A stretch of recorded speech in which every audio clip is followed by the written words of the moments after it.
क्योंकि नालायक बेईमान है। ये जो दर्पण है ये ईमानदारी का नाम है। अहंकार बचपन से, जब से हम पैदा होते हैं तभी से हमारे साथ आ जाता है, तो हम इससे मुक्त कैसे हो सकते हैं? अगर हम मुक्त हुए तो मुझे लगता है फिर हम कैसे आगे बढ़ेंगे, बड़े होंगे। अहंकार है क्या? ये जैसे आपने प्रश्न पूछा है ना, लगभग वैसा ही है जैसे प्रश्न उपनिषदों में पूछे जाते हैं। तो आपने कहा हम अहंकार से कैसे मुक्त हो सकते हैं यदि वो जन्म से ही हमारे साथ है। हम माने कौन? मैं। तो ये जो मैं है, इसी के लिए दूसरा नाम क्या है? अहंकार। तो अब अपने वाक्य को दोबारा बोलिए। अहंकार अहंकार से कैसे मुक्त हो सकता है?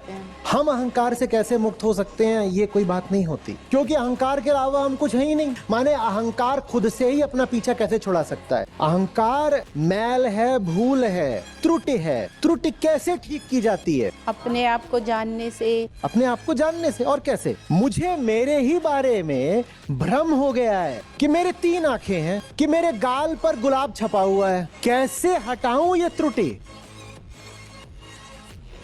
आत्म अवलोकन। अहंकार अपना दावा आप है, वो अपने बारे में कुछ दावे करता है। मेरे 64 दांत हैं, मेरे गाल पर गेंदे का फूल छपा हुआ है। वो दावे करता है, खुद ही दावा करता है, खुद से ही दावा करता है, खुद ही मान लेता है। बेईमान। भूल से कोई काम आदमी कर देता है तो कभी न कभी तो भूल पकड़ में भी आ जाती है ना। बताओ, अहंकार जो मौलिक भूल है वो कभी पकड़ में क्यों नहीं आती? क्योंकि नालायक बेईमान है। ये जो दर्पण है ये ईमानदारी का नाम है। अपने बारे में मैंने इतना कुछ मान रखा है, इतना कुछ मान रखा है, मैं उसका परीक्षण करूंगा। मुझे प्रयोग करना, मैं ऐसे ही कुछ नहीं मानूंगा। जो मेरी सबसे गहरी मान्यता भी होगी मैं उसका भी परीक्षण करने को तैयार हूं। बस ऐसे ही अपनी भूल सुधारी जा सकती है।